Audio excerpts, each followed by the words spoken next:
நல்லா கட் பண்ணி போட்டுடலாம். ஏன்னா அந்த பகுதியில் தான் பால் மாதிரி வருது. இதில் கொஞ்சம் கருப்பு கலந்த மாதிரி இருக்குது. எல்லாம் விதை தான். லைட்டாக ஒரு சுரணுன்னா போதும்.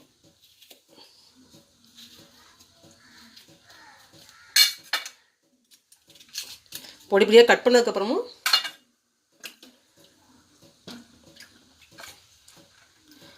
இந்த மாடல் தான் வெட்டும்போது பால் மாதிரி இருந்துச்சு. ஸோ வந்து இப்படி கட் பண்ணி போட்டுட்டு வெடிக்கலாம். வெட்டுறதுக்கு வந்து ரொம்ப கஷ்டமாக இருந்துச்சேன். ஈஸியாக அந்த கொய்யாக்காய் கட் பண்ணுற மாதிரி தான் இருக்குது. அவ்வளோதான், இப்படியே பொடியாக கட் பண்ணிக்க வேண்டியதான்.